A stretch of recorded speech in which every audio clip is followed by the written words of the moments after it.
I kissed 3 men before I kissed my husband's best friend. The first time, I called it harmless.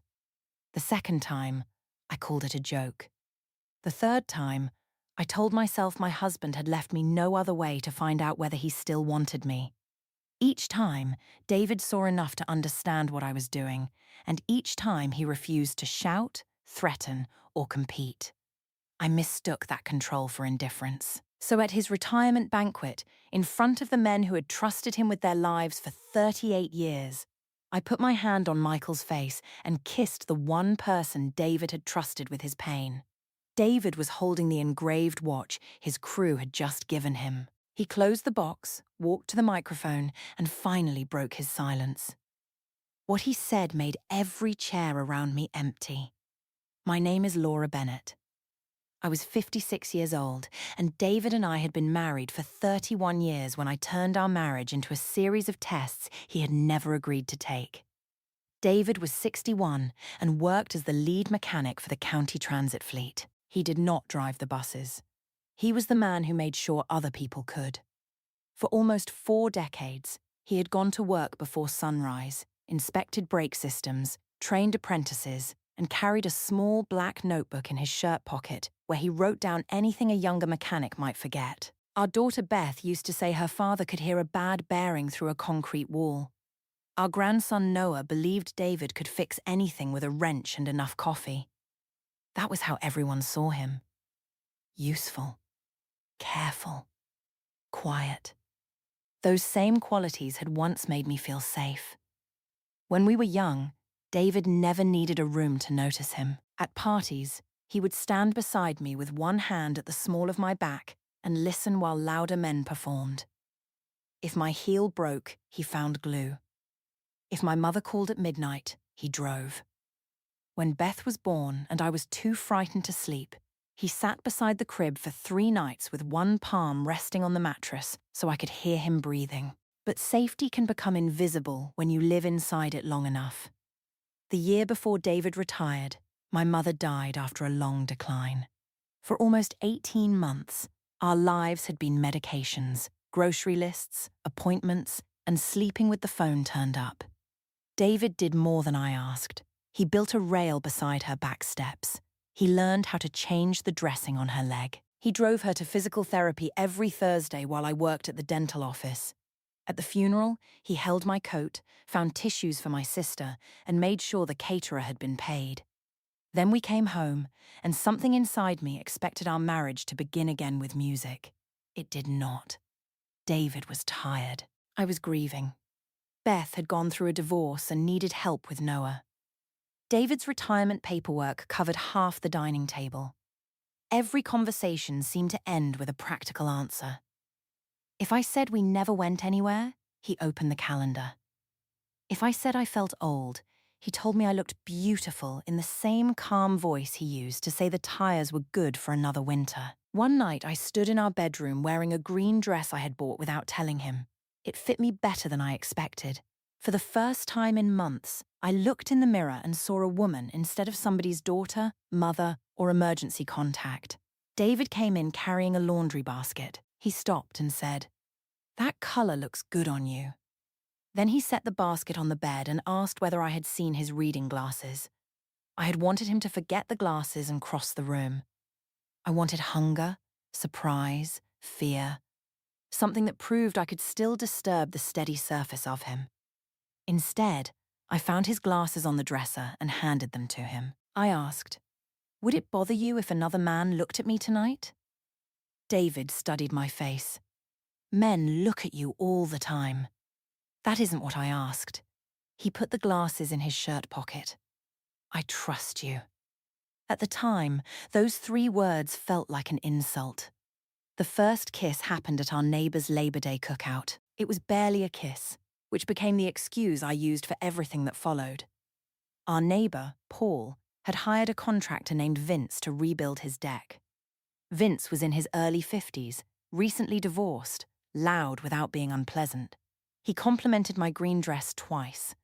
The second time, he did it while David was standing close enough to hear. David handed me a plate and asked whether I wanted a hamburger. That was all. Later, When Vince won a lawn game, he raised both arms and announced that the prize should be a kiss from the prettiest woman there. People laughed. He was joking. Everyone knew he was joking. I walked over anyway. I put both hands on his shoulders and kissed his cheek near the corner of his mouth. Vince turned at the wrong moment. Or perhaps I timed it so he would. And my lips touched his for less than a second. The group went quiet. Paul laughed too loudly. Vince lifted his hands as if surrendering. I looked directly at David. He was holding 2 paper plates. His face did not change. He set one plate on the table, walked over, and offered me the other. "Your food is getting cold," he said. I felt humiliated by his refusal to be humiliated. On the walk home, I accused him of not caring. David stopped beneath the streetlight at the end of our driveway. "You kissed a man and now you're angry at me?" It was nothing. "Then why did you watch me while you did it?" The question was too exact, so I attacked his tone. I told him marriage had made him complacent. I said he trusted me because trust was easier than wanting me. I said Vince had looked at me like a woman.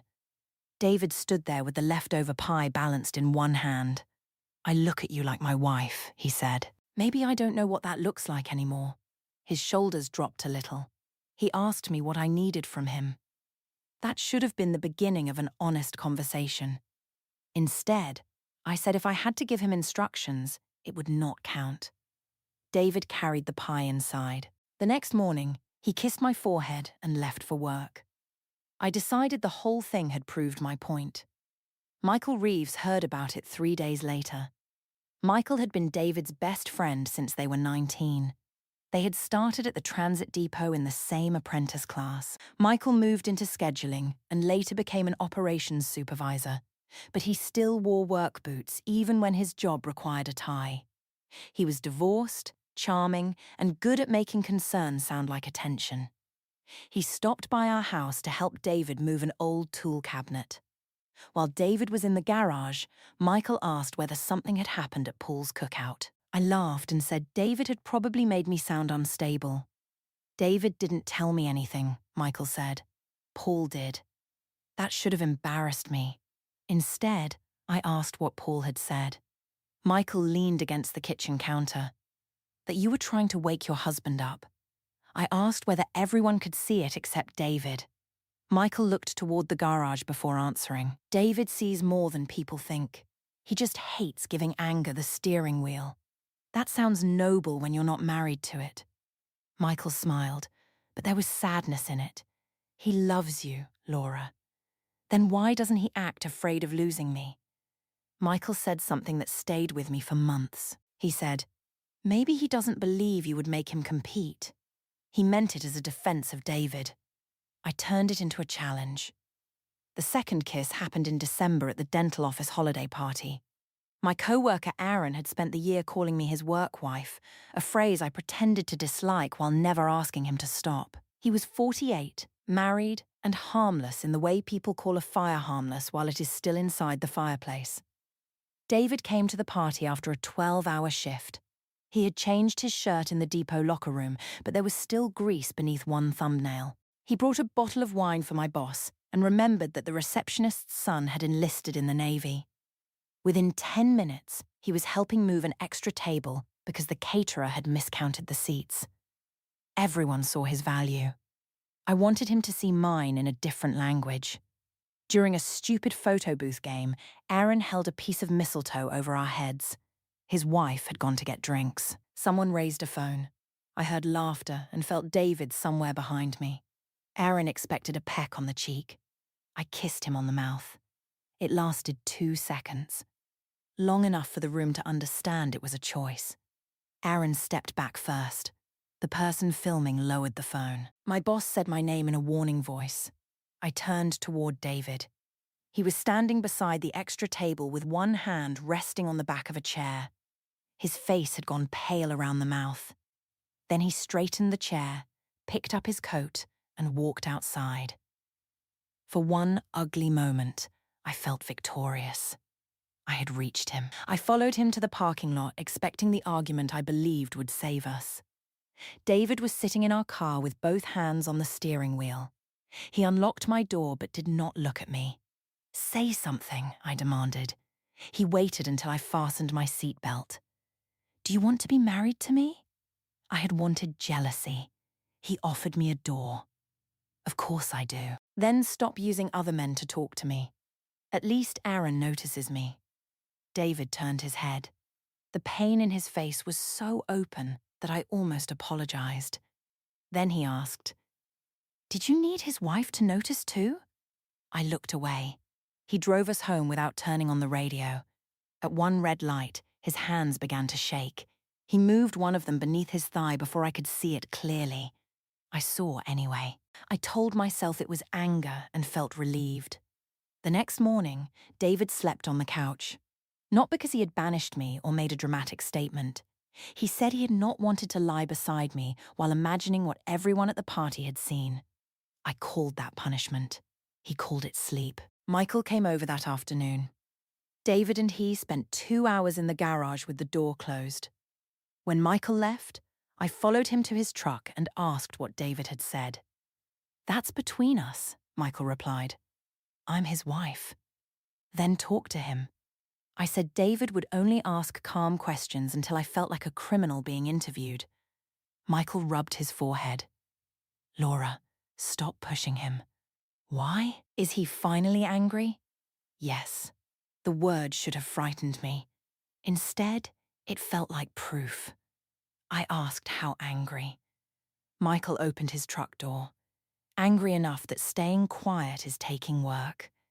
Don't make him ashamed of doing that work. I heard only the first half. For several weeks, David tried. He booked our anniversary restaurant and started coming to bed earlier. Once, while I washed dishes, he wrapped his arms around me from behind. But I had trained myself to measure every gesture. The restaurant reservation felt scheduled. The early nights felt like an assignment. His arms around me felt like something Michael had told him to do. I asked, "Did Michael say you should touch me more?" David let go. "No." "Then why now?" He stared at the water running over my hands. "Because you said you missed me." I wanted him to say because I could not stand the thought of another man touching you. When he did not, I decided his answer was incomplete. The third kiss happened at my high school reunion in March. David almost did not go. The transit depot had suffered a hydraulic lift failure that week, and one of the younger mechanics had injured his shoulder. David spent 2 nights visiting him at the hospital and 3 days reviewing every inspection log in the shop. I told him the reunion mattered to me. He changed his plans. That detail became important later because I erased it while it was happening. The reunion was held in the old school gym beneath paper banners in our faded school colours. My former boyfriend, Keith, recognized me before I recognized him. He had gained weight, lost hair, and kept the same confident smile. He told me I looked better than I had at 18. David stood beside me, holding my wrap. Keith asked whether David was the famous mechanic I was always complaining about online. I had never named David, but I had made enough jokes about being married to a man who loved engines more than conversation. Keith laughed. I laughed with him. David did not. Later, David asked me privately not to turn him into a joke for people who did not know our marriage. He said it without heat, beside a trophy case full of names neither of us remembered. "Then give them something else to see," I said. "What does that mean?" "Dance with me. Hold me like you used to. Act like you care that Keith has been following me all night." David looked exhausted. "I care that you want me to perform pain for him. You always have a sentence ready for why you won't fight for me." He offered his hand. "I'll dance with you because you're my wife. Not because Keith is watching." I should have taken it. Instead, I walked past him. Keith found me near the bleachers. I told him David thought jealousy was beneath him. Keith said maybe David needed a reminder that other men still remembered what he had. It was almost the same thing Michael had once said, twisted just enough to become permission. When the band played the slow song from our senior prom, Keith put one hand at my waist. I let him. I saw David across the gym. He stood beside our former history teacher with my wrap folded over his arm. Keith leaned closer. I kissed him. Not his cheek. Not an accident.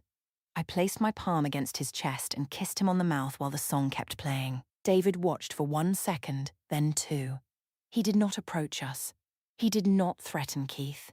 He walked to the coat table, found his own jacket, and left my wrap where he had been standing. This time, nobody cheered. Our old classmates looked at their cups. The history teacher picked up my wrap and carried it to me. She did not say a word, which was worse than judgment. David took a cab home. When I arrived 40 minutes later, he was in the garage sitting on the closed tool chest. His black work notebook lay beside him. I said Keith meant nothing. David asked, "How many men have to mean nothing before I do?" I had no answer, so I told him he had abandoned me at the reunion. "You left first," he said. "You just stayed in the room." I demanded that he admit he was jealous. David stood. Jealousy is not the word for watching your wife decide your pain is useful. Then what is the word? Grief.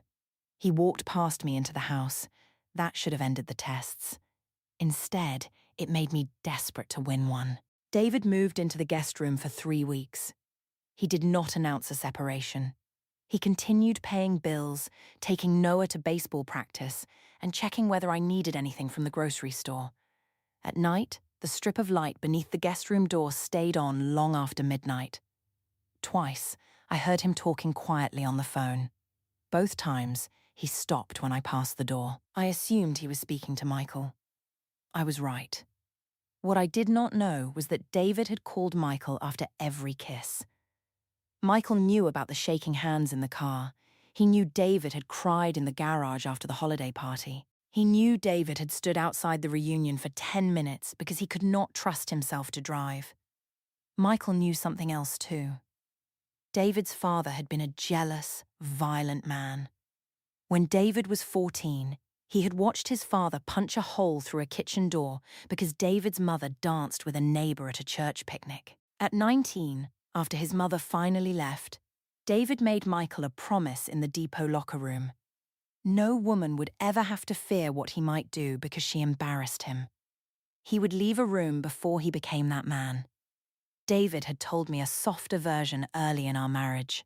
He said his father shouted and that he never wanted shouting to become normal in our home. Michael knew the whole version. He knew what David was fighting each time I accused his control of being weakness. And while David was confiding in Michael, I was doing the same thing. My messages began innocently. Is he with you? Is he angry? Does he still love me? Michael usually answered in short sentences. Give him time. Stop testing him. Talk plainly. Then one night, after David refused to come back to our bedroom, I wrote that maybe I needed proof I could still make any man want me. Michael replied, "You don't need proof." I stared at those words until they changed shape. I asked how he knew. He wrote, "Because I'm a man with eyes." The message crossed a line. Neither of us named it. After that, Michael became warmer with me and more careful around David. He told me David loved me but had spent his whole life locking down every feeling. He said some men did not understand what they had until another man stood close enough to take it. When I reminded him that he had once told me to stop pushing, he said he was tired of carrying both sides of our marriage. I should have asked why he was carrying either side. Instead, I liked having a man translate my husband while also looking at me as a woman. David's retirement banquet was scheduled for the first Saturday in June. The county rented a ballroom at the Lakeshore Hotel. Mechanics, drivers, dispatchers, and their families bought tickets. Beth helped gather photographs from David's 38 years at the depot. Noah made a card shaped like a bus and wrote, "Grandpa kept everybody moving." For weeks, our dining table disappeared beneath invitations, old pictures, and lists. David worked on his speech in the black notebook he had carried for years. Every time I entered the room, he closed it. I told myself he could write a speech for 200 co-workers but could not find words for his wife. The truth was that he had tried many times. I simply rejected every sentence that did not arrive with the heat I wanted. 3 days before the banquet, David stood in the kitchen and asked whether Michael had been messaging me. My heart jumped, but I kept my face still. He checks on both of us, I said. That's not what I asked. Then ask what you mean. David looked older than 61 beneath the kitchen light. Is there something happening between you and my best friend? It was the clearest opening he had ever given me. I could have shown him the messages. I could have admitted that I liked Michael's attention and that the attention had started to feel dangerous. Instead, I laughed. Now you're jealous? David did not smile. I'm asking my wife a direct question. Nothing has happened. That was technically true for 3 more days. David nodded once. Then don't make me regret believing you. On the afternoon of the banquet, Beth came to help me dress. She zipped the back of my red gown and told me I looked beautiful. Then she sat on the edge of the bed instead of leaving. Mum, please let tonight be about Dad. I turned from the mirror. What is that supposed to mean? She looked down at her hands. It means he has spent his whole life making room for everybody else. Let him have one room. I accused David of turning our daughter against me. Beth stood immediately. Dad hasn't told me half of it, she said. Other people have phones. The reunion kiss had reached her. I felt shame, then anger at being made to feel shame. I told her nobody understood how lonely I had been. Beth's expression softened, but she did not excuse me. Lonely people can still choose where they put the loneliness. Then she left for the hotel with Noah. The ballroom looked beautiful that night. Blue tablecloths matched the county colours. Old depot photographs played on a screen behind the stage. Each table was named after a bus route David had helped maintain. Men with grey hair approached him one after another to shake his hand. A retired driver named Samuel told me David had found a cracked brake line during a snowstorm 22 years earlier. A woman from dispatch said David had sat with her son through his first panic attack at work. 3 younger mechanics showed me the tiny black notebooks they carried because David had taught them that memory was not a safety system. Every story was a version of the man I had stopped seeing. For a while, I felt proud. Then Michael arrived. He wore a dark suit, and the blue tie I had once told him made his eyes look brighter. When he greeted David, they hugged stiffly. Michael turned to me and paused before touching my arm. That pause felt louder than contact. During dinner, Michael sat at our table between Beth and one of the retired supervisors. David sat on my other side. I could feel the history of both men pressing toward me. David spoke to everyone but barely touched his food. Michael drank too quickly. I sent Michael a message beneath the table. Why is he acting like this? Michael's phone lit beside his plate. He read the message and locked the screen without answering. I wrote again. You told me he needed to wake up. Michael looked at me. For the first time, his attention did not feel flattering. It felt afraid. The speeches began after dessert. Drivers told stories about breakdowns, blizzards, and David arriving before the tow truck. Beth spoke about learning the difference between a quiet man and an absent one. Noah held up his bus-shaped card. The room stood to applaud. I stood too, but something mean had opened inside me. Everyone in that ballroom could see David. Everyone except, I believed, David himself. He accepted their love with lowered eyes and a small smile. He did not reach for my hand. He did not thank me for the years of early alarms, cold dinners, and vacations built around emergency shifts. He did not tell the room that his wife had carried the other half of his life. Then Michael took the microphone. He talked about meeting David at 19. He said David was the only man he trusted to tell him the truth before it became expensive. He called David his brother. His voice broke slightly when he said it. The room applauded again. I looked at Michael and thought about every message he had sent me. A man with eyes. Another man standing close enough. Carrying both sides. Hypocrisy and desire combined into permission. After the speeches, the fleet director brought out a wooden box. Inside was a silver watch engraved with David's name and the words 38 years. Every mile mattered. David held the open box while cameras flashed. The band began playing. People moved toward the dance floor. I asked David to dance with me. He looked at the watch, then at me. Not yet. I need 5 minutes. I heard rejection. He meant he was overwhelmed. That difference destroyed us. Michael was standing near the side doors. I followed him. He told me to go back to my husband. You spent months telling me he needed to see another man want me. I was wrong. No, you're scared. Michael glanced toward David. He asked me whether something was happening between us. I told him no. Nothing is happening. Laura, stop. The words sounded like David. Calm. Controlled. Another man deciding what I was allowed to need. I stepped closer. Michael did not step back. I asked, "Do you want me?" He said my name. That was not an answer, but it was not a refusal. Across the ballroom, David stood holding the watch box while 2 mechanics waited for a photograph. Beth saw me first. Her face changed. Michael saw her watching and finally lifted one hand between us. I moved around it. I put my palm against his cheek and kissed him on the mouth. For 1 second, Michael went completely still. Then his hand closed around my waist. That was the second choice. The first had been mine. The music continued for perhaps 3 beats. Then someone near the stage stopped it. I pulled away and turned toward David. He had seen everything.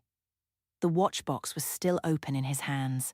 His face did not twist with rage. He did not charge across the room.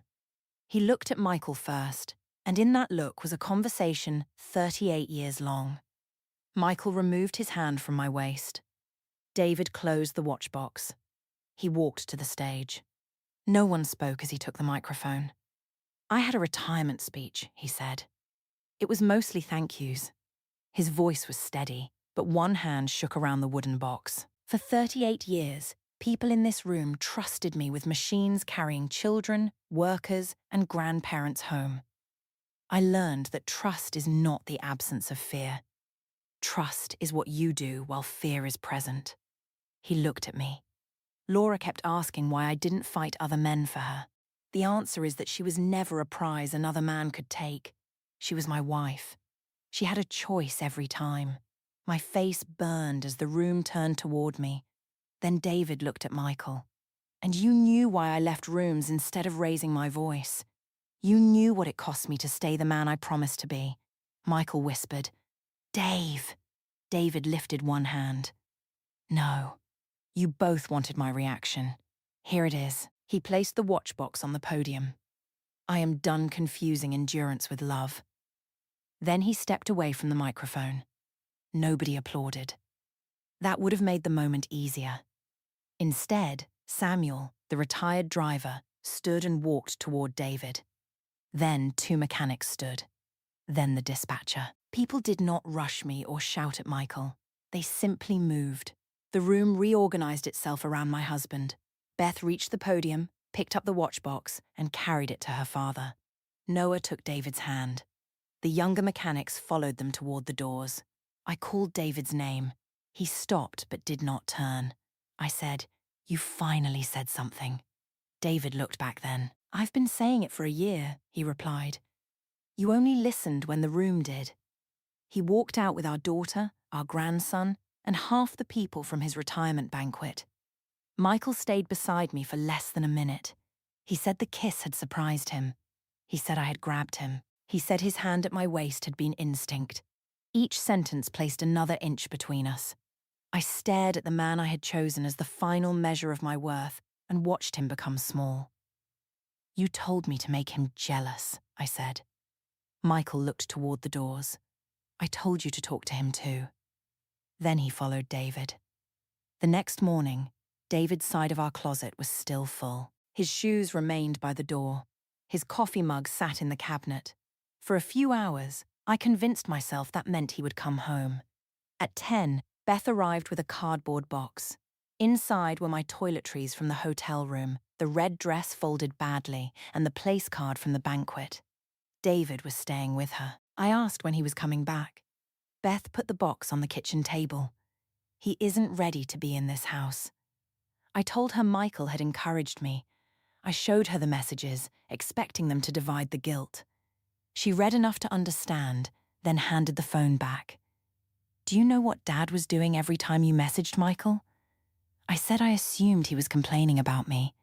Beth's face tightened. He was asking Michael to help him stay calm. She told me about the phone calls, the shaking hands, the garage, the reunion parking lot. She told me the full story of David's father because David had finally told her that night. Then she said the sentence that ended every excuse I had left. You didn't kiss the man Dad trusted most. You kissed the man who knew exactly how badly the other kisses were hurting him. I sat down. The kitchen looked unchanged. David's retirement papers were still stacked near the fruit bowl. A grocery list in his handwriting hung on the refrigerator. The ordinary evidence of our life remained everywhere, but the life itself had moved to Beth's guest room. Michael called that afternoon. I answered because I wanted somebody else to be guilty with me. He said David would not speak to him. The men from the depot had removed him from the fishing trip they had taken together for 20 years. Samuel had told him that a best friend who carried messages between a hurting husband and a lonely wife should have been closing doors, not standing in one. Michael apologized to me, but even his apology searched for an exit. He said we had both been vulnerable. He said the emotional lines had blurred. He said neither of us had planned the kiss. I asked whether he wanted a relationship with me. Silence. Then he said, Laura, your marriage just ended. Not our friendship. Not David and I have a problem. Your marriage. He understood the consequence before I did. David agreed to meet me 9 days later at the Transit Museum where he volunteered on Tuesdays. The museum occupied an old brick depot with 2 restored buses and a workshop that smelled like metal and dust. He sat on a bench beneath a route map from 1974. The engraved watch was on his wrist. I had prepared an apology in the language people use when they still want control. I was lonely. I was grieving. I needed affection. Michael manipulated me. David had stopped reaching for me. He listened without interrupting. When I finished, he asked, which part of that required the first kiss? I opened my mouth and closed it. Which part required the second? I looked at the old bus behind him. And after I told you plainly to stop using other men to speak to me, what required Keith? I began to cry. David's eyes filled too, but he did not move closer. You kept calling them tests, he said. A test is something both people agree to take. What you did was move the line until I failed to become someone I promised never to be. I told him I had wanted proof he loved me. David touched the watch face with his thumb. I gave you 31 years of proof. You wanted a performance. I asked whether there was any way back. He looked through the museum window toward the tracks that no longer carried passengers. Not for me. There were no legal papers on the bench, no secret fortune, no second woman waiting in the workshop. David's power was simpler and more painful. He had decided that retirement would not be another word for enduring whatever remained. He moved into a small house near Beth and Noah. He spent 3 mornings a week teaching teenagers at the Transit Museum how to rebuild old engines. The county invited him back as a safety consultant, and for the first time in his life, he said yes only to the hours he wanted. Michael retired early 6 months later. He and David never repaired their friendship. Once, Michael mailed him the small brass tag from the tool cabinet they had shared as apprentices. David mailed it back without a note. I stayed in our house until it sold. Packing 31 years showed me how often David had loved me without witnesses. Labels on extension cords, receipts for my mother's wheelchair ramp, a cedar box he had built for Beth's childhood drawings, restaurant menus from anniversaries I had accused him of forgetting. Inside his black work notebook, which he had left in the garage, I found the retirement speech he never gave. Most of it really was thank yous. Drivers, mechanics, dispatchers, Beth, Noah. The final page was about me. He had written that every safe mile began with someone checking what other people assumed would hold. He said I had been the person who made his life worth coming home to.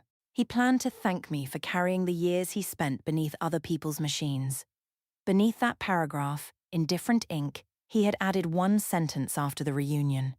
I don't know how to honor the woman I married without lying about the woman she is choosing to become.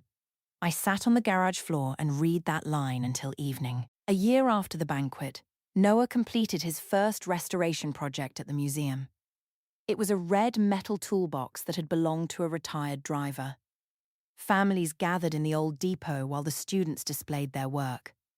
Beth invited me because Noah asked her to. She told me beforehand that the day belonged to him and David. I understood the warning this time. I sat in the back row. David stood beside Noah wearing the engraved watch. When Noah thanked him, the room applauded. David smiled without looking toward me. He looked older, lighter, and completely himself. Afterward, a widowed woman from the museum board touched David's arm while they spoke. I felt the old panic rise in me. The need to be seen, selected, fought over. For 1 second, I wanted to step between them simply to prove I still could. Then I stayed in my chair. David noticed. His eyes met mine across the workshop. He gave me one small nod. It was not forgiveness. It was not an invitation. It was recognition that, at last, I had faced a feeling without turning another person into a weapon. When the room emptied, I found the black notebook in my purse. I had carried it for months, telling myself I would return it when the moment was right. The moment was never going to become right on its own. I placed it on the workbench beside Noah's restored toolbox and left before David could thank me. Outside, through the depot windows, I saw him open the notebook. The engraved watch caught the afternoon light as he turned to the final page. For a year, I had kissed other men because I wanted my husband to prove that his love could survive anything I did. In the end, he proved something I had never thought to test. Love could be deep, faithful, and real. And still have a final minute. If you had been in David's place, which kiss would have ended the marriage for you? The first one, the reunion, or the moment I chose the best friend who knew everything? And do you think Michael's betrayal was equal to mine, or worse because David had trusted him with the truth? Tell me honestly in the comments. If this story made you feel something, please like the video and subscribe to Perdita's Truths.